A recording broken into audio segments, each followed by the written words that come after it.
Good evening दोस्तों, स्वागत है आपका आपके कमल फिजिक्स गुरु चैनल पर। तो दोस्तों, हमने कल की क्लास में अवतल दर्पण द्वारा प्रतिबिंब निर्माण पढ़ लिया था और आज की क्लास में हम पढ़ लेते हैं उत्तल दर्पण द्वारा प्रतिबिंब निर्माण। उसके बाद हम पढ़ेंगे चिन्ह परिपाटी और उसके बाद में वक्रता त्रिज्या और फोकस दूरी में संबंध के बारे में बात कर लेंगे। तो इस प्रकार से आज के लेक्चर में हम जो पढ़ने जा रहे हैं वो उत्तल दर्पण द्वारा प्रतिबिंब निर्माण है। वैसे आपने ये सारी चीज़ 10th क्लास में पढ़ी हुई हैं, लेकिन फिर भी ये बेसिक हैं। यदि आप इनको पढ़ लोगे तो धीरे धीरे आगे की जो डेरिवेशंस हैं वो आपकी समझ में आने लग जाएंगे। जो न्यूमेरिकल्स होते हैं उसमें चिन्ह परिपाटी की सहायता से आप ये समझ लोगे कि फोकस दूरी को कहाँ धनात्मक लेना है, कहाँ ऋणात्मक लेना है। ऐसे ही बिंब की दूरी धनात्मक लेनी है, ऋणात्मक लेनी है। तो ये कुछ बेसिक चीज़ें हैं, छोटी मोटी बातें ज़रूर हैं। 10th क्लास की आप ये करे होंगे सर ये तो प्रतिबिंब निर्माण 10th क्लास का है, बिल्कुल, लेकिन ये बेसिक हैं। इनकी सहायता से आपको ये चैप्टर समझ में आने लग जाएगा। तो अभी तो ये चैप्टर की शुरुआत ही है और सभी बच्चों से मैं कहना चाहूँगा कि मैंने जितना भी आपको पढ़ा दिया है, किसी बच्चे ने एक आध दो वीडियो नहीं देखे हों या जो भी एक आध दो क्लास नहीं ली हो तो ये वीडियो रिकॉर्डेड है, वो वहाँ से देख सकते हैं। और बाकी आगे प्राइवेट करने का मैं सिस्टम बनाऊँगा तो ज़्यादा से ज़्यादा बच्चे ऑनलाइन आएँ। तो चलो अपनी क्लास स्टार्ट कर लेते हैं बिना समय बर्बाद किए हुए। उत्तल दर्पण द्वारा प्रतिबिंब निर्माण। तो देखो अपना टॉपिक क्या है, उत्तल दर्पण द्वारा प्रतिबिंब निर्माण। उत्तल दर्पण द्वारा प्रतिबिंब निर्माण। प्रतिबिंब निर्माण। अब जो समझ लेते हैं कि हमने अवतल दर्पण द्वारा जब प्रतिबिंब निर्माण पढ़ा था तो उसमें हमने 6 कंडीशंस पढ़ी थी। तो इसी प्रकार से यहाँ ऐसे नहीं है कि 6 कंडीशन पढ़ें, उत्तल दर्पण द्वारा प्रतिबिंब निर्माण पढ़ेंगे तो इसमें केवल 2 कंडीशन पढ़ेंगे। वहाँ तो हमने 6 स्थितियाँ पढ़ी थी, तो लेकिन यहाँ केवल 2 स्थितियों से काम चल जाएगा। तो पहली स्थिति तो जब वस्तु अनंत पर स्थित हो। मैंने वहाँ आपको बताया था कि जब अवतल दर्पण द्वारा प्रतिबिंब निर्माण पढ़ते हैं तो पहले हमने अध्ययन किया था कि जब वस्तु अनंत पर स्थित हो तब प्राप्त प्रतिबिंब कहाँ होगा, कैसा होगा, उसकी स्थिति क्या होगी। और फिर उसके बाद हमने पढ़ा था कि जब वस्तु अनंत व सी के मध्य स्थित हो, फिर वस्तु सी पर स्थित हो, सी व एफ के मध्य स्थित हो, एफ पर हो, एफ और पी के मध्य स्थित हो। इस प्रकार हमने विभिन्न स्थितियों के लिए हमने किरण आरेख खींचा था और ये जाना था किस प्रकार से प्रतिबिंब का निर्माण होता है और कैसा होता है। तो ये हमने पढ़ लिया था। अब हम देख लेते हैं उत्तल दर्पण द्वारा प्रतिबिंब का निर्माण किस प्रकार से होगा। तो इसकी हम 2 स्थितियाँ पढ़ेंगे और 2 स्थितियों से वो सारी स्थितियाँ कवर हो जाएंगी। तो ध्यान रखना, अवतल दर्पण के लिए हमने वो 6 स्थितियाँ पढ़ी थी और इसके लिए उत्तल दर्पण के लिए हम 2 स्थितियाँ पढ़ेंगे। तो सबसे पहले बात कर लेते हैं जब वस्तु अनंत पर स्थित हो। तो पहला पॉइंट क्या है, जब वस्तु कहाँ स्थित हो, अनंत पर।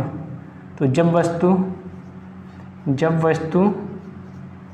अनंत पर स्थित हो, अनंत पर स्थित हो।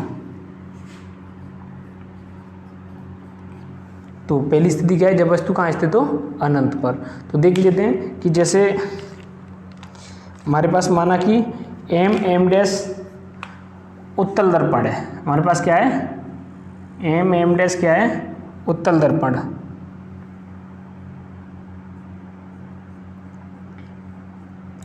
तो यहाँ एम डैश हमने नाम दे दिया। अब देखो यहाँ इसका एक मुख्य अक्ष हो गया, ये एम डैश हमारे पास उत्तल दर्पण है। अब वस्तु अनंत पर स्थित है तब प्राप्त प्रतिबिंब कहाँ होगा, हमें इसका अध्ययन करना है। तो पहले तो 10th क्लास के अकॉर्डिंग ही हम एक डायग्राम बना लेते हैं कि हम 10th क्लास में क्या करते थे कि मुख्य अक्ष के समांतर आपतित प्रकाश किरणें परावर्तन के बाद फोकस बिंदु से गुजरती है या गुजरती हुई प्रतीत होती है। तो ये गुजर तो नहीं रही लेकिन गुजरती हुई प्रतीत होगी। पीछे की ओर बढ़ाने पर ऐसा लगेगा ये कहाँ से गुजर जाएगी, फोकस बिंदु से एफ से। यहाँ तक बात समझ में आई कि नहीं। अब दूसरी प्रकाश किरण भी हम इसी के समांतर ले आते थे और इस प्रकार से ये भी परावर्तित हो गई। तो ये प्रकाश किरण कहाँ से गुजर जाएगी, एफ से। प्राप्त प्रतिबिंब कहाँ है, फोकस पर, एफ पर प्राप्त हो गया। तो ये किरण आरेख हमने 10th क्लास में बनाया था। तो ठीक है, गलत तो नहीं है, लेकिन फिर भी देखो नियम क्या होता है कि हमने जो परावर्तन के गोली दर्पण द्वारा प्रतिबिंब निर्माण के लिए जो हमने नियम पढ़े थे तो उनमें से हमें किन्हीं 2 नियमों का पालन करते हुए किरण आरेख बनाना होता है। तो यहाँ किन्हीं 2 नियमों का पालन करते हुए हम क्या बनाएंगे, किरण आरेख बनाएंगे। तो यहाँ कितने नियमों का पालन हो रहा है, एक ही नियम का पालन हो रहा है। जब कोई वस्तु मुख्य अक्ष के जब प्रकाश किरण मुख्य अक्ष के समांतर आपतित होते हुए गोलीय दर्पण पर आपतित होगी तो वह परावर्तन के बाद फोकस बिंदु से गुजरेगी या गुजरती हुई प्रतीत होगी। तो यहाँ गुजरती हुई प्रतीत हो रही है। तो ये बात समझ में आ गई कि नहीं? लेकिन यहाँ एक ही नियम का पालन हो रहा है दोनों स्थितियों में।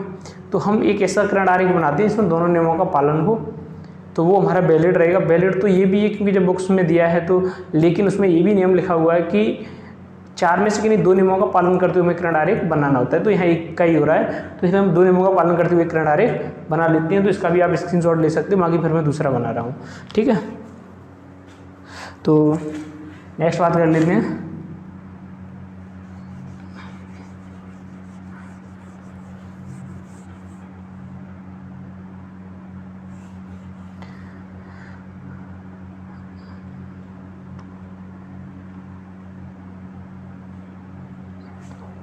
देखो, वस्तु कहाँ स्थित है? अनंत पर। जब वस्तु अनंत पर स्थित है तो आपतित प्रकाश किरण परस्पर कैसी होंगी? समांतर होंगी। तो माना कि कोई वस्तु कहाँ स्थित है? अनंत पर, यहाँ कहीं होगी। तो अनंत से आने वाली प्रकाश किरण, माना कि यहाँ फोकस बिंदु मान लेते हैं, यहाँ क्या है? फोकस बिंदु, यहाँ क्या है? वक्रता केंद्र सी है। तो जो वस्तु अनंत पर स्थित है, माना कि उसमें से प्रकाश किरण जो आ रही है वो फोकस के अनुदिश आ रही है और एक आ रही है वक्रता केंद्र के अनुदिश। तो यहाँ एक तो वक्रता केंद्र के अनुदिश आ रही है, किसके? फोकस बिंदु के अनुदिश आ रही है। अब दोनों नियमों को अप्लाई कर दो कि यदि कोई प्रकाश किरण वक्रता केंद्र के अनुदिश आती है, किसकी बात कर रहा हूँ मैं? उत्तल दर्पण की। जब कोई प्रकाश किरण वक्रता केंद्र के अनुदिश आती है और उत्तल दर्पण पर आपतित होती है तो उसी पथ पर वापस लौट जाती है। और यदि फोकस बिंदु के अनुदिश आपतित होगी तो परावर्तन का मुख्य अक्ष के समांतर हो जाएगी। तो इन दोनों नियमों को हम लगा देते हैं। तो देखो, पहला नियम तो यहाँ से देखो, इसके अनुदिश आएगी तो यहाँ से ऐसे ही तो आएगी, ये वक्रता केंद्र है। अब कोई प्रकाश किरण ऐसे आई, देखो जब कोई प्रकाश किरण वक्रता केंद्र के अनुदिश आती है तो ये कैसे आ रही है? वक्रता केंद्र के अनुदिश। तो जब ये वक्रता केंद्र के अनुदिश आएगी तो उसी पथ पर वापस लौट जाएगी। किसी को कोई प्रॉब्लम? देखो भाई, यहाँ क्या है कि जो प्रकाश किरण है वो किसके अनुदिश आ रही है? देखो, वक्रता केंद्र के अनुदिश आ रही है, तो उसी पथ से क्या हो गई है? वापस लौट गई है। मैंने आभासी रूप से इसको आगे बढ़ा करके वक्रता केंद्र तक पहुँचा दिया है। अब प्रकाश किरण किसके अनुदिश आए? जब फोकस बिंदु के अनुदिश आए, ये फोकस बिंदु हो गया, इसके अनुदिश क्या आए? प्रकाश किरण। तो ऐसे आ रही है कहीं से फोकस बिंदु के अनुदिश। लेकिन देखो आपस में कैसी है? समांतर। मैंने आपस में समांतर क्यों लिए हैं? क्योंकि वस्तु अनंत पर स्थित है। जब भी वस्तु अनंत पर स्थित होती है तो आपतित प्रकाश किरण परस्पर समांतर ही होती हैं। आपको क्यों तो मैं नेक्स्ट चैप्टर में बताऊंगा, वो तरंगाग्र की सहायता से समझेंगे। तो तरंगाग्र अभी हमने पढ़ा नहीं है, तो ये भी पता नहीं चलेगा तो ये कैसे है। तो जस्ट जैसे हम तरंगाग्र पढ़ेंगे तो मैं आपको समझा दूंगा, ठीक है। तो ये प्रकाश किरण आई तो ये कैसी हो जाएगी? देखो, फोकस बिंदु के अनुदिश आई है तो मुख्य अक्ष के समांतर हो जाएगी। कैसी हो जाएगी ये? मुख्य अक्ष के समांतर। ये मुख्य अक्ष कैसी हो गई है? समांतर हो गई। कोई प्रॉब्लम? जब कोई प्रकाश किरण फोकस बिंदु के अनुदिश आपतित होती है तो परावर्तन के बाद मुख्य अक्ष के समांतर हो जाती है उत्तल दर्पण के लिए। तो अब देखो, इसको जब हम आगे बढ़ाएंगे तो ये कहाँ मिल जाएंगे? इसको आगे बढ़ा के देख लेते हैं। परावर्तित प्रकाश किरण को आगे बढ़ा के देखा तो हमने देखा कि प्रतिबिंब निर्माण कहाँ हो गया? फोकस पे। भाई प्रतिबिंब कहाँ बन गया है? हमें कहाँ प्राप्त हुआ है? फोकस पर। ये भी प्रतिबिंब हमें प्राप्त हो गया। किरण आरेख समझ में आया कि नहीं? अब देखो, ये किसके अनुदिश आ रही थी? फोकस बिंदु के मुख्य अक्ष के समांतर हो गई। ये वक्रता केंद्र के अनुदिश आ रही तो उसी पथ पर वापस लौटी। जब जिस पथ पर वापस लौटी है तो अगर इसको पीछे की ओर बढ़ाया जाए तो कहाँ से हो जाती है? वक्रता केंद्र से। अब जैसे ये मुख्य अक्ष के समांतर हुई है, इसको भी हम क्या करेंगे? पीछे की ओर डॉट डॉट से बढ़ाएंगे। अब डॉट डॉट लाइन कहाँ क्रॉस कर गई है? इस बिंदु पर। ये बिंदु क्या है? फोकस बिंदु। तो प्राप्त प्रतिबिंब कहाँ होगा? फोकस पर। जब वस्तु कहाँ स्थित हो? अनंत पर। तो उत्तल दर्पण द्वारा प्राप्त प्रतिबिंब कैसा होगा? एक तो फोकस पर प्राप्त होगा और ये छोटा प्राप्त होगा, क्योंकि अनंत पर वस्तु स्थिति काफ़ी बड़ी है जिसका प्रतिबिंब हम यहाँ देख पा रहे हैं, तो अत्यंत छोटा प्राप्त होगा। और कैसा होगा, देखो सीधा है और आभासी है या नहीं है। आभासी इसलिए क्योंकि वास्तव में नहीं काट रही, पीछे की ओर बढ़ाने पर काट रही हैं। तो एक तो आभासी हो गया, एक सीधा हो गया, एफ पर हो गया और वस्तु से छोटा हो गया। तो ये चारों कंडीशन हो गई, आप लिख सकते हो आराम से। तो पहली कंडीशन क्या है, नंबर एक प्राप्त प्रतिबिंब कहाँ है, फोकस पर। नंबर 1 एफ पर। नंबर दो कहाँ है, पहली बात तो एफ पर हो गया। नंबर 2 सीधा है। नंबर 3 कैसा है, आभासी है। और नंबर 4 क्या है, अत्यंत छोटा है, अत्यंत छोटा। तो ये क्या हो गई, सभी कंडीशंस हो गई। इसमें किसी को कोई प्रॉब्लम, हमने 2 नियमों का पालन किया है। अब वैसे नहीं तो दूसरे तरीके से बना के बताऊं फिर। इसको क्या करना है, देखो ये इसके समांतर आई है, इसको आप ध्रुव पर आपतित करा दो। ध्रुव पर आपतित होगी, जितने कोण पर आएगी उतने कोण पर परावर्तित हो जाएगी। डेल्टा टेस्ट करके मिलाएंगे तो वहाँ तक मिल जाएगी। तो इसका स्क्रीनशॉट ले लो, पहले जल्दी करो, स्क्रीनशॉट लो।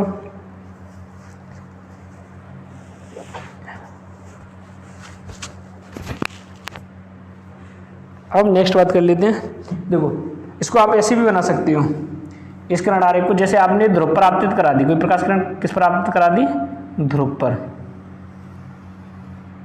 तो जितने कोण पर आपतित हुई है उतने कोण पर ये क्या हो जाएगी, परावर्तित हो जाएगी। फिर जितने कोण पर आपतित हुई है उतने कोण पर ये क्या हो जाएगी, परावर्तित हो जाएगी।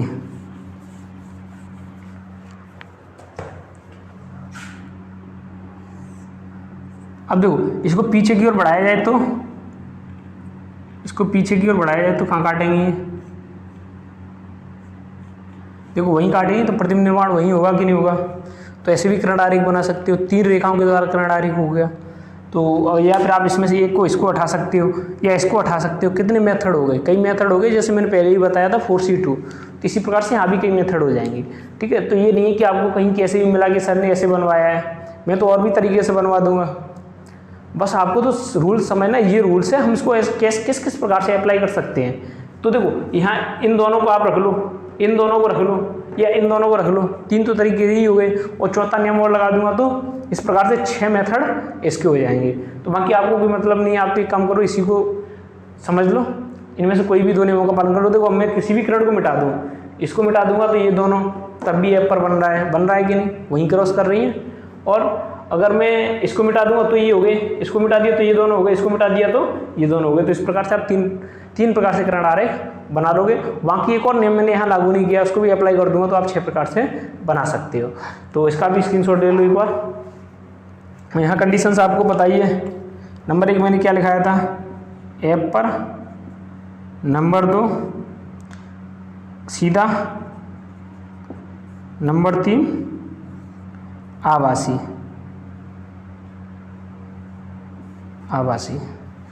तो ये क्लियर है। अब नेक्स्ट सेकंड स्थिति की बात कर लेते हैं। पहली स्थिति कंप्लीट हो गई, तो उम्मीद करता हूँ ये अच्छे से समझ में आया होगा।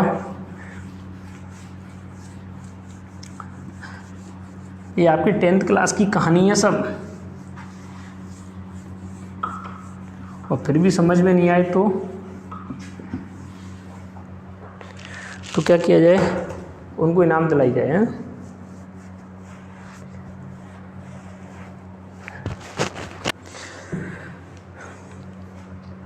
अब जब वस्तु कहाँ स्थित हो, नंबर 2 सेकंड कंडीशन, जब वस्तु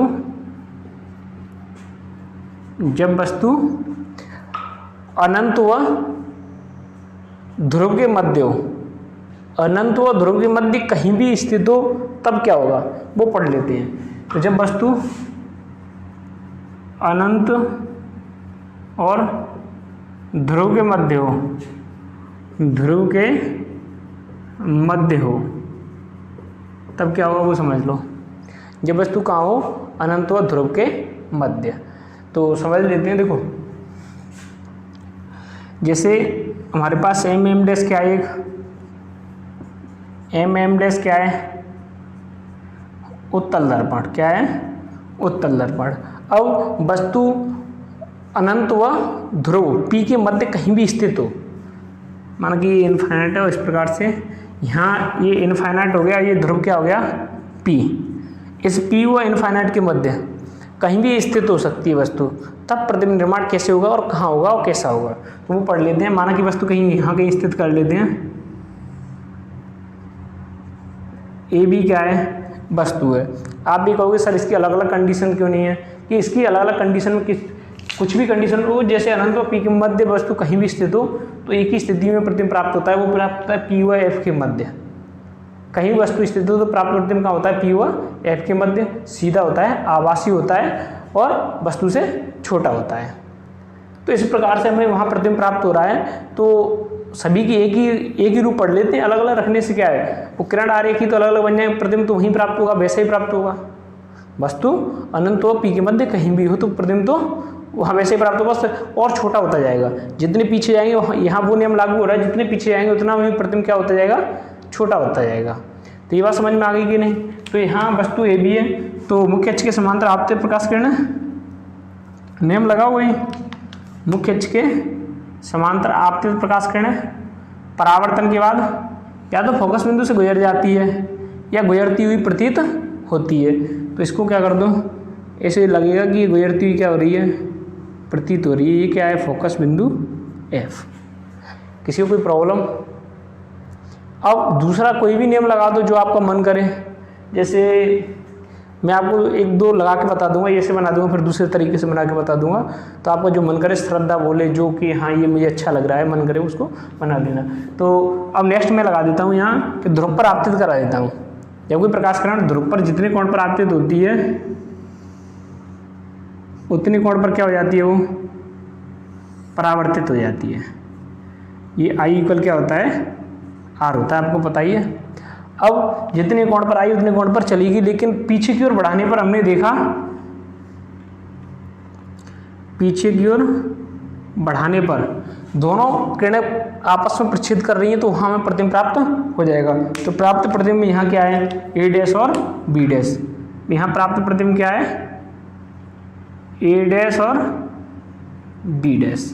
प्राप्त प्रतिबिंब क्या हो गया, A डैश और B डैश। तो ये समझ में आ गया कि नहीं। देखो ये वाली प्रकाश किरण जितने कोण पर आई उतने कोण पर चली रही, पीछे की ओर बढ़ाने पर यहाँ क्रॉस कर गई। तो प्राप्त प्रतिबिंब कहाँ है, P व F के मध्य। वस्तु से कैसा है, छोटा है। देखो वस्तु कितनी बड़ी है और प्राप्त प्रतिबिंब कैसा है, छोटा है। और देखो A डैश B डैश सीधा है या नहीं है, अरे ऊपर A है, यहाँ भी ऊपर A है, और A नीचे आ जाती तो उल्टा हो जाता। तो प्राप्त प्रतिबिंब सीधा है, वस्तु से छोटा है, आभासी है और F व P के मध्य है। तो हम क्या लिख सकते हैं, नंबर एक F व P के मध्य प्राप्त प्रतिबिंब कहाँ होगा, F व P के मध्य। अब नंबर 2 सीधा होगा, कैसा होगा, सीधा होगा। नंबर 3 आभासी होगा और नंबर 4 छोटा होगा।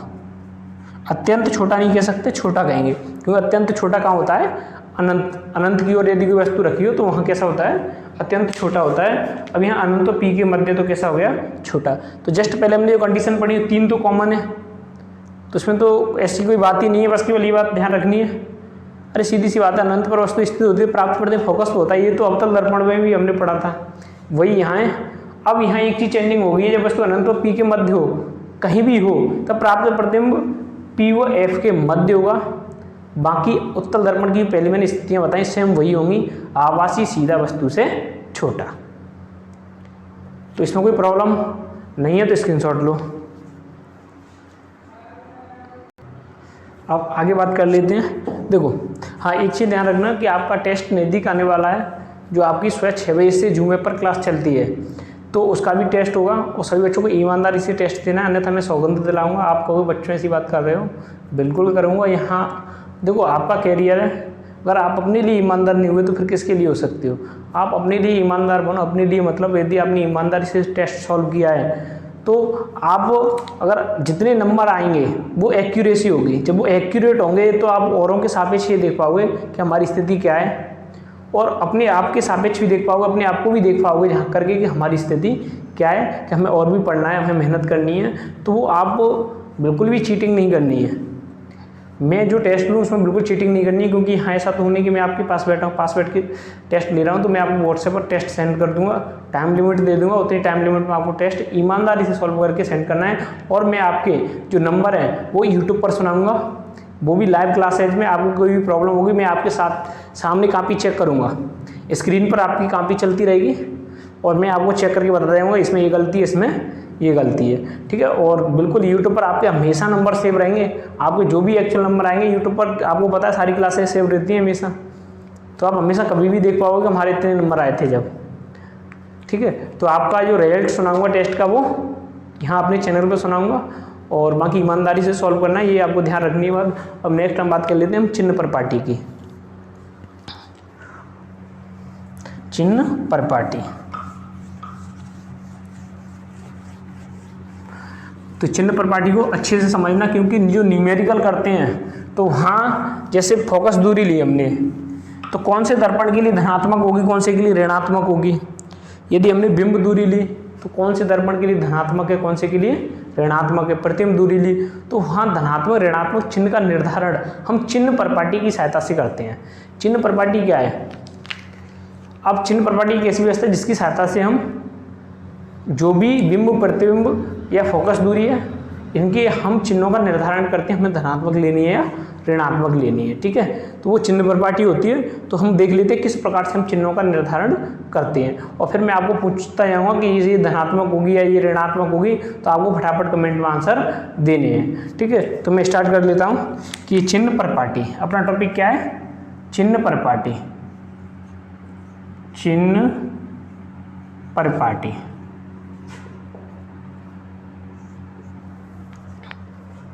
अब देखो चिन्ह परिपाटी में जैसे साधारणतः आप इसको बहुत इजीली याद रख सकते हो, कोई टफ नहीं, इसमें कुछ भी नहीं है, ठीक है। लेकिन देखा जाए तो लिखने के लिए लैंग्वेज तो थोड़ी लिखनी पड़ती है नंबर लाने के लिए, और अन्यथा याद तो हो जाएगा। कार्तीय निर्देशांक पद्धति है, बस याद हो गया, वो आपको आती है। एक्स अक्ष की धन दिशा में ली गई दूरियां धनात्मक होंगी, यहाँ ऋण दिशा में ली गई दूरियां ऋणात्मक होंगी। वाई अक्ष की धन दिशा में ली गई दूरियां धनात्मक, वाई अक्ष की ऋण दिशा में ली गई दूरियां ऋणात्मक। लेकिन हमें ऐसे लिखना नहीं है, लिखेंगे प्रॉपर तरीके से, ठीक है। तो देखो समझ लेते हैं कि जैसे यहाँ तल को डिवाइड कर लेते हैं, जैसे कि ये तो कौन सा अक्ष है? ये एक्स अक्ष है, और ये कौन सा अक्ष है? वाई अक्ष है। अब देखो जब हम चिन्ह परिपाटी की बात करेंगे तो वहाँ दर्पण को हम रखेंगे इसके ध्रुव पर, या इसका जो मूल बिंदु है, इसका मूल बिंदु और दर्पण का ध्रुव। तो यहाँ जो वो मूल बिंदु है, इस पर हम दर्पण के किसको रखेंगे? ध्रुव को। जैसे मैं मान लेता हूँ अवतल दर्पण मान लेता हूँ, वैसे आप उत्तल भी रख सकते हो, कोई भी रख सकते हो, ठीक है। आप माइंड में इमेजिन कर लेना कि यहाँ उत्तल भी हो सकता है। तो यहाँ जैसे मैंने अवतल दर्पण रख लिया, और अवतल दर्पण का यहाँ क्या है? ध्रुव, और वो क्या है? मूल बिंदु। किसके लिए? कार्तीय निर्देश तंत्र के लिए, क्योंकि ये एक्स अक्ष है, एक्स एक्सिस, और ये क्या है? Y axis. यहाँ तक तो कोई प्रॉब्लम होगी नहीं। तो यहाँ देखो इस प्रकार से मैंने एक अवतल दर्पण ले लिया। ध्यान रखना ये चिन्ह परिपाटी सेम ऐसे ही लेंसों के लिए लागू होगी। तो लेंसों के लिए मैं ज़्यादा नहीं बताऊंगा, उतना ही बताऊंगा सिलेक्टेड, तो यहाँ समझ लेना, ठीक है। यहाँ लेंस के प्रकाशिक केंद्र को रखते हैं। दर्पण में ध्रुव होता है, लेंस में उसको प्रकाशिक केंद्र कहते हैं। दर्पण में जो ध्रुव होता है, लेंस में उसको क्या कहते हैं? प्रकाशिक केंद्र कहते हैं। तो यहाँ तक बात समझ में आई। अब नेक्स्ट बात कर लेते हैं कि वस्तु को कहाँ रखें तब उसकी बिंब दूरी धनात्मक होगी क्या ऋणात्मक होगी। कि देखो एक चीज़ ध्यान रखना कि सामान्यतः मैं बात करूं तो वस्तु को सदैव हम दर्पण के बाईं ओर रखते हैं। हमने अब तक जितने भी किरण आरेख बनाए उसमें वस्तु को हमने कहाँ रखा है बताओ? जिससे पहले हमने जितने भी किरण आरेख बनाए हैं उसमें वस्तु को सदैव हमने कहाँ रखा है? वहाँ तो हमने सदैव ही रखा है। और मैं यहाँ बोल रहा हूँ कि सामान्यतः वस्तु कहाँ रखते हैं, वो फिर आपकी मर्जी है आपको कहाँ रखना है। अगर आपको थोड़ा सा नियमों का पालन करना है तो वस्तु को सदैव कहाँ रखते हैं? बाईं ओर रखते हैं, ठीक है। तो हम कह सकते हैं वस्तु को कहाँ रखा जाता है? बाईं ओर रखा जाता है, चाहे वो लेंस हो चाहे वो दर्पण हो, दोनों के लिए सेम अप्लाई है। लेंस व दर्पण के बाईं ओर वस्तु को रखा जाता है, जिसका हमें प्रतिबिंब देखना है और हमें अध्ययन करना है तो उसको वस्तु को कहाँ रखेंगे हम, बाईं ओर रखेंगे। तो बाईं ओर यहाँ वस्तु आ गई इधर, और इसका प्रतिबिंब भी कहाँ बनेगा वो तो बाद की बात है, लेकिन वस्तु को हमने कहाँ रखा है, बाईं ओर। बाईं ओर तो समझ रहे हैं, लेफ्ट हैंड, मेरा यही तो लेफ्ट हैंड है, तो बाईं ओर ये हो गया और दाईं ओर ये हो गया। कभी भूल जाते होंगे आप, इसको भी भूल जाते होंगे, क्योंकि मैं भी भूल जाता था पहले कभी कि बायां हाथ कौन सा है, दायां हाथ कौन सा है। तो मैंने फिर एक चीज़ याद रखी कि सड़क पर हमें सदैव बाईं ओर चलना चाहिए। भाई ये बचपन में हमने कहीं पढ़ा होगा साइंस में, ट्रैफिक रूलों में, तो सड़क पर सदैव हमें कहाँ चलना चाहिए, बाईं ओर चलना चाहिए। तो ये हो गया बाईं ओर, क्योंकि हम सड़क पर चलते हैं तो हमेशा याद रख सकते हैं हम कि ये बायां होता है और ये दायां होता है। अब आपको कन्फ्यूजन हो या नहीं हो, लेकिन मुझे होता था, मैं अपनी कंडीशन बता रहा हूँ, मैं कभी कभी कन्फ्यूज हो जाता था बायां दायां कौन सा है। तो वो मैं ऐसे याद रखता था कि सड़क पर हमें सदैव बाईं ओर चलना चाहिए। तो ऐसे देखो, यहाँ इधर क्या रखा जाएगी, वस्तु रखी जाएगी, वस्तु कहाँ रखी जाएगी, बाईं ओर। तो साधारणतः तो हम ये कहेंगे कि एक्स अक्ष की धन दिशा में ली गई दूरियां धनात्मक, मैं सामान्यतः बात कर रहा हूँ, एक्स अक्ष की धन दिशा में, धन दिशा का मतलब इधर ली गई दूरियां कैसी हैं, सभी धनात्मक। एक्स अक्ष की धन दिशा में ली गई दूरियां कैसी हैं, धनात्मक। ये बात समझ में आई कि नहीं। उधर की ओर एक्स अक्ष की धन दिशा होगी, उसमें ली गई दूरी कैसी होगी, धनात्मक। अब एक्स अक्ष की ऋण दिशा में ली गई दूरियां ऋणात्मक, तो अगर इधर हम दूरी लेंगे तो वो कैसी होगी, ऋणात्मक होगी। इधर चलेंगे तो कैसे चलेंगे, ऋणात्मक। कोई प्रॉब्लम। अब बात कर लेते हैं ऊंचाई की। ये तो बिंब प्रतिबिंब की दूरी हो गई, ध्यान रखना, क्योंकि हम बिंब प्रतिबिंब की दूरी सदैव कहाँ से मापते हैं, दर्पण के ध्रुव से और लेंस के प्रकाशिक केंद्र से। दर्पण के ध्रुव से और लेंस के प्रकाशिक केंद्र से, वो एक ही बात है। लेंस मैं पहले कई बार कह चुका हूँ, कन्फ्यूज नहीं होना है इस चीज़ के लिए। प्रकाशिक केंद्र और ध्रुव, यहाँ ध्रुव है दर्पण में और वहाँ प्रकाशिक केंद्र लेंस में है। तो यहाँ ध्रुव से सभी दूरियाँ मापी जाएंगी। जब चिन्ह प्रपाटी की बात करें तो पहला नियम आपको क्या लिखना है कि वस्तु को बाईं ओर रखा जाता है, अर्थात बिंब को बाईं ओर रखा जाता है, तथा सभी दूरियां, चाहे तो बिंब की दूरी हो चाहे प्रतिबिंब की दूरी हो, बिंब प्रतिबिंब की दूरियां या फोकस दूरी हो, वक्रता त्रिज्या हो, उसको हम कहाँ से मापते हैं, दर्पण के ध्रुव से मापते हैं। तो यहाँ ध्रुव से हम क्या कर लेंगे, उसको माप लेंगे। तो यहाँ ये ध्रुवीय है, इसको ओ को मिटा लेता हूँ मैं, फिलहाल पी लिख देता हूँ।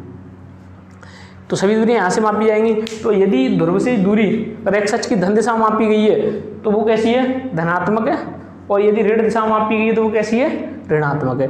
अब बात आती है कि वस्तु की ऊंचाई या प्रतिबिंब की ऊंचाई। तो वस्तु की ऊंचाई कहाँ गई, ऊपर। तो भाई वस्तु की ऊंचाई कहाँ जाएगी, ऊपर। वस्तु की ऊंचाई कहाँ जाएगी, ऊपर। में इसको थोड़ा सा, हाँ, वस्तु की ऊंचाई कहाँ जाएगी, ऊपर। और बिंब प्रतिबिंब की ऊंचाई अगर ऊपर है तो इधर भी, तो यहाँ जो प्राप्त प्रतिबिंब है वो भी तो ऊपर की ओर हो सकता है। वस्तु हमने ऐसी तो रखी थी, वस्तु ए बी, तो इसकी ऊंचाई है, ये तो बिंब की ऊंचाई हो गई। और यहाँ प्रतिबिंब बने या इधर बने, कहीं भी बने, प्रतिबिंब इधर बने या उधर बने, अगर ऊंचाई ऊपर की ओर है तो ये कैसी होगी, धनात्मक। ये कैसी होगी, धनात्मक। अरे बाई एच की धन दिशा है, इसमें कुछ याद भी नहीं करना है। और नीचे की ओर होगी तो ये कैसी होगी, ऋणात्मक। नीचे की ओर होगी तो कैसी होगी, ऋणात्मक। यहाँ कोई प्रॉब्लम। अगर ये नीचे की ओर हुई तो ऋणात्मक, ऊपर की ओर हुई तो धनात्मक। तो ये होगी आपकी चिन्ह प्रपाटी। अब लिखने वाला सिस्टम समझ लो। ये तो हमने सामान्यतः याद कर लिया कि नॉर्मली हमें हमेशा याद रहेगी चिन्ह प्रपाटी क्या है। ये कार्तीय निर्देशांक पद्धति है, उसमें जो हमें एक्स अक्ष की जहाँ प्लस लेते हैं माइनस लेते हैं, वाई अक्ष पर जहाँ प्लस माइनस लेते हैं, उसी हिसाब से हम यहाँ ले लेते हैं। या तो आपको ऐसे ही रखना है, लेकिन लिखने का सिस्टम थोड़ा सा अलग है। कि देखो जैसे वस्तु को हमने यहाँ रखा है, वस्तु को हमने यहाँ रखा है, तो देखो इधर की दूरी हम कैसी ले रहे हैं, धनात्मक। अरे उधर की दूरियां हम कैसी ले रहे हैं, धनात्मक। इधर की दूरियां कैसी ले रहे हैं, ऋणात्मक। वस्तु यहाँ रखी है तो इससे प्रकाश किरण संचरित होगी, तो कहाँ संचरित होगी, आगे की ओर। तो हम क्या कहेंगे कि प्रकाश संचरण की दिशा में आगे की ओर। अरे वस्तु यहाँ रखी है तो प्रकाश कहाँ की ओर संचरित होगा, आगे की ओर संचरित होगा, तभी तो प्रतिबिंब निर्माण होगा। तो यहाँ से देखो प्रकाश संचरण की दिशा में ली गई दूरियां धनात्मक, और उसके विपरीत दिशा में, प्रकाश संचरण की दिशा में ली गई दूरियां धनात्मक और उसके विपरीत दिशा में ली गई दूरियां ऋणात्मक होती है। ये बात समझ में आ गई कि नहीं भाई। प्रकाश संचरण की दिशा कौन सी है, क्योंकि वस्तु जब हमने बाईं ओर रखी है तो ऐसी तो प्रकाश संचरित होगा। तो वस्तु को पहले, सबसे पहले तो वस्तु को बाईं ओर रखा जाता है। बिंब तथा प्रतिबिंब की दूरियां सदैव कहाँ से मापी जाती हैं, ध्रुव से मापी जाती हैं। अब प्रकाश संचरण की दिशा में ली गई दूरियां धनात्मक होती है तथा विपरीत दिशा में ली गई दूरियां कैसी होती हैं, ऋणात्मक होती हैं। ये बात माइंड में क्लियर है। अब बिंब प्रतिबिंब की ऊंचाई की बात कर लेते हैं। अगर बिंब प्रतिबिंब की ऊंचाई बाई अक्ष की दिशा में है, वो भी कौन सी, धनात्मक दिशा में, ऊपर की ओर है। बिंब प्रतिबिंब कहाँ है, ऊपर की ओर, बाई अक्ष की धनात्मक दिशा में, तो उसकी ली गई ऊंचाई कैसी होगी, धनात्मक। उसके विपरीत ली गई ऊंचाई नीचे की ओर है तो कैसी हो जाएगी, ऋणात्मक हो जाएगी। किसी को कोई समस्या वैसे तो होनी नहीं चाहिए, नॉर्मल सी बात है। तो इस प्रकार से हमें चिन्ह परिपाटी को क्या करना है, उसका वर्णन करना है, बताना है कि ये चिन्ह परिपाटी है। तो वैसे ही पूछी नहीं जाएगी लेकिन न्यूमेरिकल में काम आएगी। हमें चिन्ह लेने हैं तो चिन्ह किस प्रकार से लेंगे तो वो वहाँ काम आएगी ये चिन्ह परिपाटी। तो आप इसका स्क्रीनशॉट ले सकते हो, इसका स्क्रीनशॉट लो।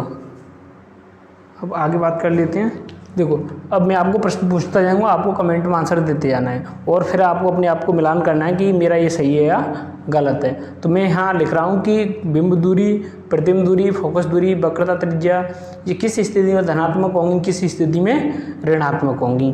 तो मैं यहाँ एक टेबल सी बना लेता हूँ जिससे शॉर्ट हो जाए। तो सबसे पहले यहाँ मैं लिख लेता हूँ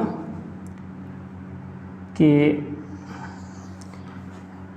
यहाँ ले लेते हैं हम अवतल दर्पण। यहाँ क्या ले लेते हैं, अवतल दर्पण, और यहाँ ले लेते हैं उत्तल दर्पण। यहाँ क्या ले लेते हैं, उत्तल दर्पण। हमने इस प्रकार से ले लिया। अब देखो हमें पता है कि अवतल दर्पण में दो स्थितियाँ होती हैं कि नहीं भाई। अवतल दर्पण में कितनी स्थितियाँ होती हैं, एक तो वास्तविक प्रतिबिंब भी प्राप्त होता है हमें, एक तो कैसा प्रतिबिंब प्राप्त होता है, वास्तविक। तो भाई एक तो प्रतिबिंब कैसा प्राप्त होता है हमें, वास्तविक, और आभासी भी प्राप्त होता है, आभासी। और इसकी प्रत्येक कंडीशन में कैसा प्राप्त होता है, आभासी। ये बात तो समझ में आ रही होगी भाई, वास्तविक, आभासी, आभासी। क्योंकि यहाँ अवतल दर्पण द्वारा हमने पढ़ा था कि प्राप्त प्रतिबिंब वास्तविक होते हैं। और एक मैंने आपको अपवाद की सी कंडीशन बताई थी कि इसको ये आप अपवाद स्वरूप याद रखना। तो वहाँ जब वस्तु एफ और पी के मध्य स्थित हो तब प्राप्त प्रतिबिंब कैसा होता है, आभासी होता है। और बाकी कंडीशन में कैसा था, वास्तविक। और इसमें तो सभी आभासी हैं भाई। हमने दो स्थितियाँ पढ़ी, दोनों में कैसा पढ़ा था, आभासी। अब इन स्थितियों के लिए हम ये देख लेते हैं कि फोकस दूरी, जितनी भी दूरियां हैं वो धनात्मक ऋणात्मक, उनके चिन्ह का निर्धारण कर लेते हैं। वो आप कर पाओगे, मैं तो ये कि बस बोलता जाऊँगा। हाँ, जिसका कोई गलत हो तो वो मिलान कर ले अपना कि किस प्रकार से उसमें करेक्शन भी करना है, ठीक है। तो यहाँ मैं सबसे पहले बात कर लेता हूँ बिंब दूरी की। किसकी, बिंब दूरी। यहाँ किरण आरेख बनाने की भी जरूरत पड़ेगी क्या, और जो बच्चा पढ़ रहा होगा तो उसके लिए कोई ज़रूरत नहीं पड़ेगी, और जिसने नहीं पढ़ा होगा या तो नई क्लास ले रहा हो तो उसके लिए यहाँ किरण आरेख बनाने पड़ेंगे। तो ध्यान रखना, साथ ही साथ पढ़ते चलो। फिजिक्स क्या है, यदि आपने साथ ही साथ पढ़ा तो 90 एबव जाओगे, और भी ठीक से पढ़ा तो 95 प्लस ही हो जाओगे। फिजिक्स हार्ड नहीं है, बहुत ईजी है। बस फिजिक्स मांगती है कंटिन्यूटी। यदि आप कंटिन्यूस पढ़ रहे हो, यदि आपके अंदर कंटिन्यूटी है तो फिजिक्स में नंबर लाना कोई बड़ी बात नहीं है, बहुत ईजी सब्जेक्ट है फिजिक्स। और यदि आपके अंदर कंटिन्यूटी नहीं है, यदि आप कंटिन्यूस नहीं पढ़ रहे हो, अगर यदि आपने 1-2 दिन भी ड्रॉप कर दिया, तो मैं एक ही शब्द कहता हूँ, अगर एक दिन की क्लास मिस की तो आपको होश आने में 4 दिन लगेंगे। होश आने का मतलब नेक्स्ट क्लास को समझ में आने में 4 दिन लग जाएंगे। इसलिए कहते हैं फिजिक्स केमिस्ट्री बड़ी बेवफा, शाम को याद सुबह सपा। तो ये क्यों कहते हैं भाई, यदि आप कंटिन्यूस पढ़ते रहोगे तो ठीक है, और नहीं पढ़े तो वास्तव में सपा है, आगे का और समझ में नहीं आएगा। तो इसलिए कह रहा हूँ कि फिजिक्स बहुत इजी सब्जेक्ट है, फिजिक्स बहुत हार्ड सब्जेक्ट है। जिसके अंदर कंटिन्यूटी नहीं है, हार्ड वर्क नहीं है, उसके लिए बहुत हार्ड सब्जेक्ट है। और जिसके अंदर कंटिन्यूटी है उसके लिए फिजिक्स कुछ भी नहीं है, बहुत इजी सब्जेक्ट है।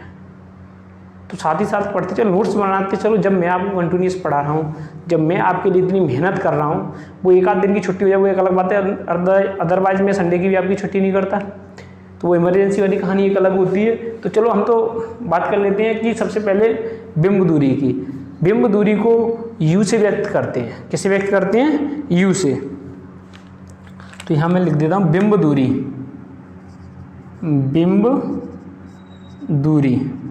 इसको किससे व्यक्त करते हैं? यू से। ये धनात्मक होगी या ऋणात्मक होगी, वो सभी चिन्हों का निर्धारण अभी कर लेंगे हम। और प्रतिबिंब दूरी, प्रतिबिंब दूरी v से व्यक्त करेंगे। प्रतिबिंब दूरी को किससे व्यक्त करेंगे? v से। अब बात कर लेते हैं वक्रता त्रिज्या। वक्रता त्रिज्या जिसको r से व्यक्त करते हैं, इसके चिन्ह का निर्धारण करेंगे। फोकस दूरी, फोकस दूरी, यदि आपको ये टेबल आ गई तो ये समझ लो न्यूमेरिकल में कोई प्रॉब्लम नहीं आएगी उनके चिन्ह के निर्धारण में। इस ऑप्टिक्स में बस यही है कि जब न्यूमेरिकल आते हैं तो उनका चिन्ह का निर्धारण गलत होते ही उसका आंसर गलत हो जाता है। तो ध्यान रखना, चिन्ह का निर्धारण यदि आप पर है तो बहुत सी समस्या सॉल्व होगी। समझ लो आधा न्यूमेरिकल तो वही हल है जहाँ आपने चिन्हों का निर्धारण कर लिया। तो ये बहुत काम किए। तो बिंब दूरी, प्रतिबिंब दूरी, वक्रता त्रिज्या, फोकस दूरी। और बताओ इसमें क्या क्या काम आता है? बिंब की ऊंचाई, प्रतिबिंब की ऊंचाई। तो बिंब ऊंचाई, बिंब ऊंचाई इसको h से व्यक्त कर लेता हूं मैं। प्रतिबिंब ऊंचाई, प्रतिबिंब ऊंचाई इसको h डैश से, ठीक है। अब इतनी बहुत है, हालांकि आवर्धन क्षमता भी होती है धनात्मक या ऋणात्मक, लेकिन अभी मैंने आपको आवर्धन नहीं पढ़ाया है तो उसको अभी रहने देते हैं, फिलहाल यहीं तक पढ़ लेते हैं, ठीक है। तो इन चीज़ों को निर्धारित कर लेते हैं। अब इनके लिए भी कंडीशन देख लेते हैं। देखो यहाँ u कैसा होगा, v कैसा होगा, r कैसा होगा, f कैसा होगा, h कैसा होगा, h टेस्ट कैसा होगा। अब नेक्स्ट में यहाँ u कैसा होगा, v कैसा होगा, r कैसा होगा, f, h, h डैश। ये हमने टेबल तैयार कर ली। इस टेबल के माध्यम से बहुत ईजी हो जाएगा और समझ में भी आएगा अच्छे से। तो यहाँ आ जाओ, किरण आरेख भी साथ साथ बनाने के लिए स्पेस है काफ़ी। तो देखो सबसे पहले वास्तविक प्रतिबिंब के लिए मैं आपको अवतल दर्पण के लिए एक वास्तविक प्रतिबिंब बना लेता हूँ, ठीक है। तो हम उसकी सहायता से सभी के चिन्हों का निर्धारण कर लेंगे। तो वस्तु कहाँ रख लूँ बताओ? माना कि मैं अनंत व सी के मध्य रख लेता हूँ, ठीक है। वस्तु कहाँ स्थित है? अनंत व सी के मध्य। तो हमारे पास अवतल दर्पण है।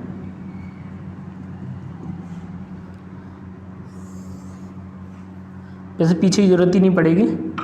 तो यहाँ वस्तु जैसे ये इनफाइनाइट है, ये सी है और ये एफ है। वस्तु कहाँ स्थित है? माना कि वस्तु अनंत व सी के मध्य स्थित है। किरण आरेख में बनवा चुका हूँ तो थोड़ा सा स्पीड में बना देता हूँ। वस्तु ए बी कहाँ है? अनंत व सी के मध्य। मुख्य अक्ष के समांतर आपतित प्रकाश किरण परावर्तन के बाद फोकस बिंदु से गुजरती है और फोकस से गुजरने वाली प्रकाश किरण परावर्तन के बाद मुख्य अक्ष की क्या हो जाती है? वो समांतर हो जाती है। प्राप्त प्रतिबिंब कहाँ हो गया? बी डैश और ए डैश, उल्टा हो गया। तो प्राप्त प्रतिबिंब हमें कहाँ हो गया? सी व एफ के मध्य। तो ये हमारा किरण आरेख था। अब इसके आधार पर हम क्या करेंगे? चिन्हों का निर्धारण करेंगे। तो फटाफट बताओ कि बिंब दूरी धनात्मक होगी या ऋणात्मक? हेल्प लो, इसकी और इसको भरो, या पजल मान लो। टेबल बननी है किसके आधार पर? चिन्ह परिपाटी के आधार पर। तो देखो सबसे पहले बात कर लेते हैं u, बिंब दूरी। यहाँ बिंब ए बी है, ये ध्रुव से मापेंगे इसको हम। कहाँ से मापेंगे? ध्रुव से।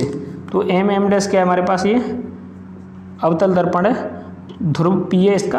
अब ध्रुव से हम क्या मापेंगे? बिंब की दूरी। तो बिंब देखो कहाँ है? ये ध्रुव है, इधर ही तो चले आए हम। ऊपर की ओर करो इसको। ऊंचाई ऐसे रहेंगे, गहराई ऐसे, या नीचे की ओर ऊंचाई कह सकते हो। और ये हमारा क्या बन गया? चिन्ह परिपाटी के लिए कार्तीय निर्देश तंत्र, क्योंकि इसको हमने कहाँ रख दिया है? इस पर रख दिया। देखो सेम पैटर्न है या नहीं है? सेम है। ये एक्स अक्ष हो गया, एक्स एक्सिस, और ये क्या हो गया? Y axis. अब इसके आधार पर देखो कि बिंब की दूरी हम ध्रुव से मापेंगे तो इधर ही तो है, और इधर की दूरी कैसी है देखना।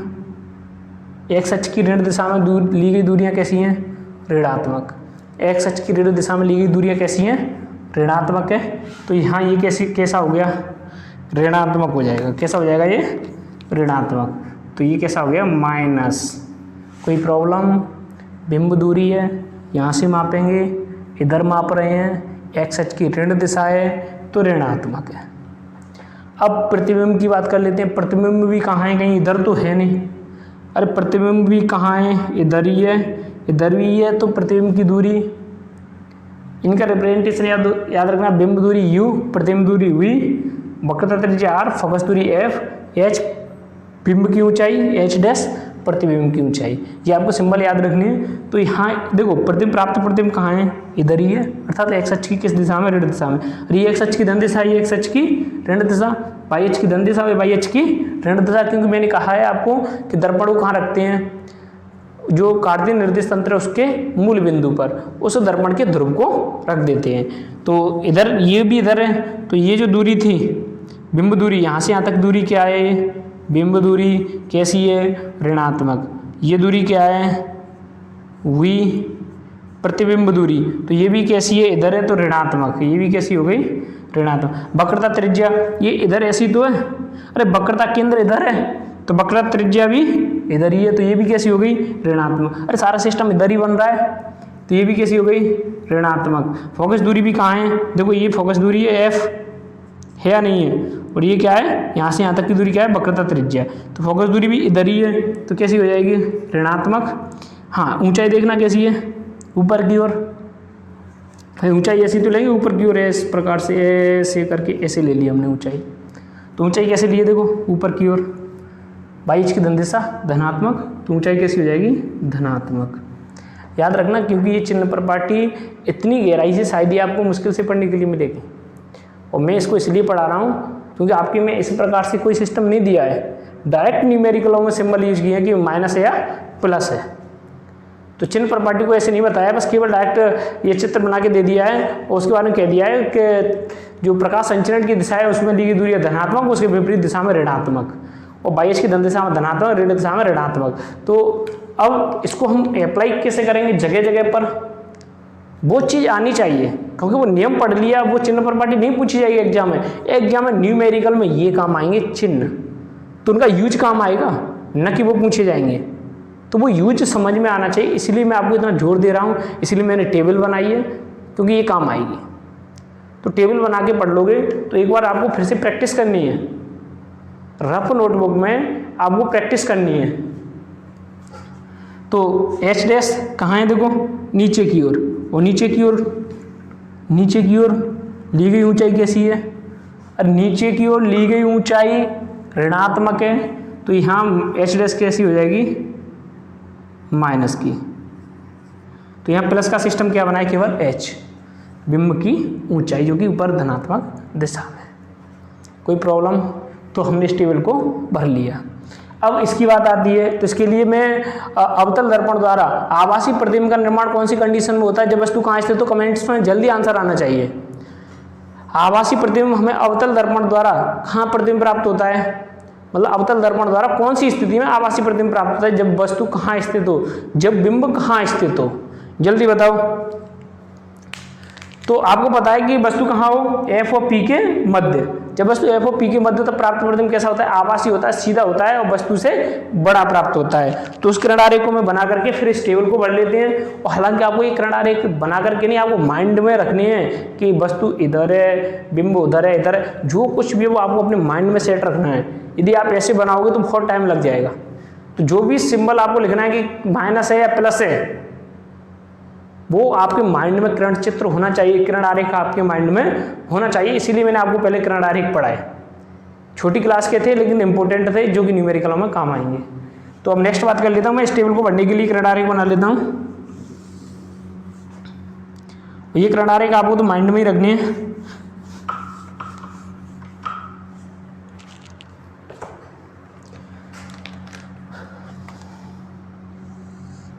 देखो, जैसे वस्तु कहाँ स्थित है?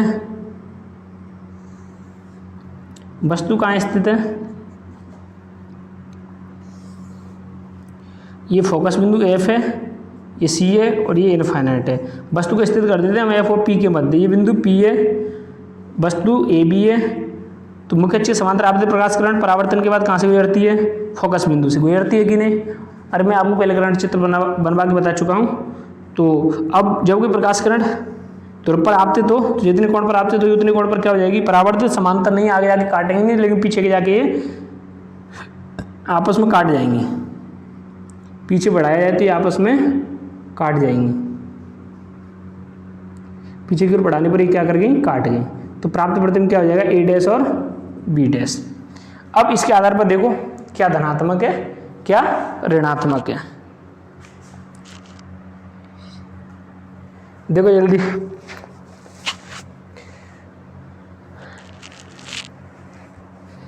अब देखो यहाँ u क्या है? बिंब दूरी। और बिंब दूरी देखना है इसमें कहाँ है? वस्तु ए बी है, बिंब दूरी ये है u। कैसी है? इधर है।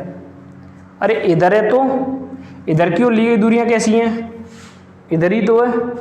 ली गई दूरियां कैसी हैं? ऋणात्मक। तो मैं यहाँ क्या कर देता हूँ?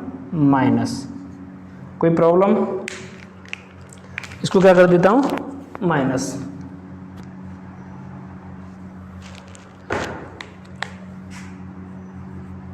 अब देखो v प्राप्त प्रतिबिंब कहाँ है?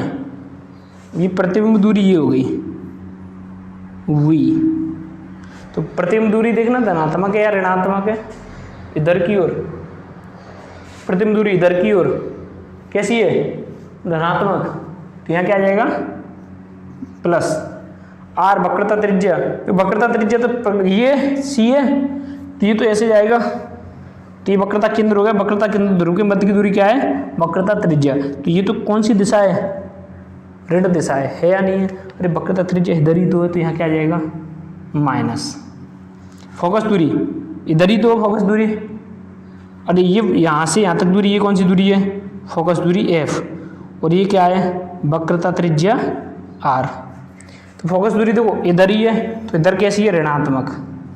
इधर का सारा सिस्टम कैसा है? ऋणात्मक। और ऊंचाई ऊपर की ओर, ऊंचाई ऊपर की ओर है, बिंब की ऊंचाई। अरे एच क्या है? बिंब की ऊंचाई। ऊपर की ओर, ऊपर की ओर कैसी है? देखो दूरियां ऊपर की ओर प्लस, ऊपर की ओर कैसी है? प्लस। तो प्लस हो जाएगा यहाँ। एच डैश कहाँ है? ये एच डैश है। देखो ये तो क्या है? ए भी इसी ऊंचाई होगी, एच हो गई। और ये क्या है? H dash. ये प्रतिबिंब की ऊंचाई ऊपर की ओर है, तो ये भी ऊपर की ओर क्या है? प्लस। तो ये भी कैसा हो जाएगा? प्लस। बात समझ में आई कि नहीं? न्यूमेरिकल गलत नहीं हुआ, चिन्ह पर चिन्ह सही लगेंगे। बाकी आपने जोड़ घटा गुणा भाग, यदि आप नर्सरी में फेल होंगे, बेस्ट जोड़ घटा गुणा भाग तीसरी क्लास में करते हैं। हाँ, तो यदि आप तीसरी क्लास में फेल होंगे तो मैं कह नहीं सकता, क्योंकि आप जोड़ घटा गुणा भाग नहीं आए, फिर गलत कर दो न्यूमेरिकल। बाकी चिन्हों का निर्धारण आप इससे कर लोगे, और फिर भी आपसे गलत हो जाए तो उसके लिए आपको बेहतरीन प्रैक्टिस की जरूरत होगी, क्योंकि फिजिक्स में क्या न्यूमेरिकल आते हैं तो संक्रियाएं ऐसी ऐसी होती हैं, जोड़ घटा गुणा भाग भी टफ पड़ जाते हैं कभी कभी। तो उसके लिए आपको प्रैक्टिस, बार बार प्रैक्टिस करो, तो वो कैलकुलेशन आपके माइंड में बहुत ईजी हो जाएगी। तो इसके ये बात समझ में आई कि नहीं? अब नेक्स्ट आवासीय प्रतिबिंब वाली बात कर लेते हैं। तो पहले तो इसका स्क्रीनशॉट लो, बढ़िया वाला स्क्रीनशॉट लो। अब आगे बात कर लेते हैं उत्तल दर्पण द्वारा आवासीय प्रतिबिंब की। तो मैं एक किरण आरेख फिर से बना देता हूँ, और उसकी सहायता से इन दोनों का कंपेरिजन करते हुए हम इस सारणी को भर लेते हैं। और फिर एक चीज़ ध्यान रखना, इसकी प्रैक्टिस करनी है, बार बार प्रैक्टिस करनी है, तब ये चीज़ आएगी। किरण आरेख बना के इन चीज़ों को एक बार फिर से प्रैक्टिस करनी है आपको रफ में।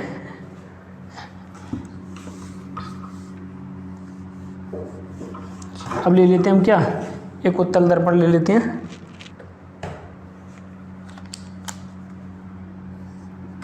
हाँ, तो उत्तल दर्पण लेकर के किरण आरेख बना लेते हैं। वस्तु को कहाँ रख दूँ बताओ? कहीं भी रख लो, अनंत व पी के मध्य रख लेता हूँ। ये अनंत है और ये पी है, कहीं भी रख देता हूँ। वस्तु ए बी है, वस्तु क्या है? A B. तो मुख्य अक्ष के समांतर आपतित प्रकाश किरण परावर्तन के बाद फोकस बिंदु से गुजरती हुई प्रतीत होगी। ये कहाँ से गुजर गई? फोकस बिंदु से। कोई प्रॉब्लम? अब दर्पण का नाम भी रख लो, एम डैश। अब देखो नेक्स्ट प्रकाश किरण को मैं कहाँ से गुजार दूँ? इससे पहले मैंने किरण आरेख आपको बताया था ध्रुव पर आपतित कराते हुए इस प्रकार से परावर्तित होगी, और ऐसे मिलाने पर कहाँ मिल गई थी? एफ और पी के मध्य। अब वो किरण आरेख बना ही लिया तो नए तरीके से बना के बता देता हूँ क्योंकि वो भी याद हो जाएगा। अब यहाँ माना कि वक्रता केंद्र सी है, मैंने आपको बताया था वक्रता केंद्र सी के अंदर आपतित यदि कोई प्रकाश किरण हो रही है उत्तल दर्पण पर तो उसी पथ पर वापस लौट जाएगी। तो ये इसकी अनुदिश लेके आता हूँ मैं, किसके अनुदिश, वक्रता केंद्र के अनुदिश। तो जा तो ऐसे रही थी ये, लेकिन जिस पथ से गई उसी पथ पर वापस लौट गई, क्योंकि किसके अनुदिश आ रही थी, वक्रता केंद्र के, तो वैसे ही लौट गई। कोई प्रॉब्लम। प्राप्त प्रतिबिंब कहाँ है, ए डैश और बी डैश। प्राप्त प्रतिबिंब पी ओ एफ के मध्य है या नहीं है। सेकंड मेथड हो गया उसका, जस्ट जो मैंने पहले बताया था कि एक प्रकाश किरण को यहाँ से गुजार करके यहाँ प्रतिबिंब बनाया था पीछे की ओर बढ़ाने पर, और एक एफ से गुजार करके भी उसको ऐसे कर किया था। इसके कई मेथड हो गए, आप कर सकते हो, प्रैक्टिस कर सकते हो। बार बार प्रैक्टिस करके आप बिल्कुल फिजिक्स माइंड में ऐसे क्लियर हो जाएगी कि हाँ एक एक कंसेप्ट, यदि आप थोड़ा सा हार्ड वर्क करते हो तो ये किरण आरेख समझ में आ गया। अब इसमें देखो इनका निर्धारण कर लेते हैं। बिंब दूरी क्या है, ये बिंब है तो बिंब दूरी कितनी है, कितनी का यहाँ मान u है, तो u धनात्मक है या ऋणात्मक है ये देख लो। तो इधर की दूरी कैसी है, इधर की दूरी कैसी है, देखो ऋणात्मक है या नहीं है। इधर की दूरियां कैसी हैं, सभी ऋणात्मक। तो यहाँ क्या लगा देता हूँ मैं, माइनस लगा देता हूँ, तो ये कैसी है, माइनस। अब देखो अब बात कर लेते हैं प्रतिबिंब दूरी। तो प्रतिबिंब दूरी कहाँ है, ये प्रतिबिंब प्राप्त हो रहा है v, ये प्रतिबिंब दूरी है। दो प्रतिबिंब दूरी उधर है, तो उधर कैसी दूरियां हैं, सभी धनात्मक। देखो वहाँ सभी दूरियां कैसी हैं, धनात्मक। r वक्रता त्रिज्या, इसकी वक्रता त्रिज्या क्या है, ये तो ये ऐसी तो था, वक्रता त्रिज्या कहाँ चली गई, उधर चली गई कि नहीं। वक्रता त्रिज्या क्या है, देखो ऐसे करके इस गोले की त्रिज्या, ये जो गोला इसकी त्रिज्या इधर ही तो है, तो वक्रता त्रिज्या क्या है, r। कैसी है, धनात्मक। कैसी है, धनात्मक। तो उधर की ओर ली गई दूरियां धनात्मक है, धनात्मक प्लस हो गया। आप तो कार्तीय निर्देश तंत्र को याद रखना, उससे सब सॉल्व हो जाएगा। बस कन्फ्यूज नहीं होना है, कन्फ्यूज होकर मामला गड़बड़ होता है। और कन्फ्यूज जब होंगे जब आपको ये नहीं पता होगा वक्रता त्रिज्या कहाँ है। अब ये उत्तल दर्पण है, इसकी वक्रता त्रिज्या आप इधर ले लो तो गलत हो गया। तो कन्फ्यूज नहीं होना है, बस जहाँ कन्फ्यूज हो गए वहाँ गड़बड़ हो गई। अन्यथा चिन्ह प्रपाटी तो सभी जानते हैं, कार्तीय निर्देश तंत्र है, एक्स एच की धन धनात्मक सब जानते हैं इसको, बस कन्फ्यूज यहाँ होते हैं, इसीलिए तो मैं प्रैक्टिस करा रहा हूँ आपको। तो आर हो गई। अब एफ, फोकस दूरी कहाँ है, देखो इधर फोकस बिंदु है, ये एफ है, ये एफ है, तो फिर धनात्मक हो गई प्लस। एच ऊंचाई, ये बिंब की ऊंचाई ऊपर की ओर धनात्मक प्लस, प्रतिबिंब ऊपर की ओर, ए डैश बी डैश ऊपर की ओर है तो ऊपर की ओर प्लस। ये आपके चिन्हों का निर्धारण हो गया। किसी को कोई प्रॉब्लम। तो टाइम भी हो चला क्लास का, तो आज की क्लास को यहीं पर समाप्त करते हैं। पहले इसका स्क्रीनशॉट लो, कंटिन्यूअस सतत रूप से मेहनत करो, सतत वक्र बनाना है, सतत वक्र बनेगा तभी काम चलेगा, अन्यथा आप कुछ नहीं कर पाओगे फिजिक्स में। तो इसका स्क्रीनशॉट ले लो, बाकी बात हम कल की क्लास में करेंगे। तो गुड बाय बच्चों, मेहनत करो, मैं तो यही कहूँगा बस आपसे, क्योंकि if anyone want to see rainbow then he bear to rain. यदि कोई इंद्रधनुष देखना चाहता है तो पहले उसको बरसात सहन करनी पड़ेगी, तो थोड़ी सा हार्ड वर्क करो, उस कष्ट को सहन करो, तो आपको इंद्रधनुष जरूर मिलेगा। क्योंकि जो रेनबो है symbol of happiness with colours, अरे डिफरेंट कलर्स हैं, लाइफ में भी आपके में ऐसी कलर्स रहेंगे, अर्थात प्रसन्नतापूर्वक आपकी ज़िंदगी रहेगी। तो वो किससे रहेगी, आपके हार्ड वर्क से। तो गुड बाय बच्चों।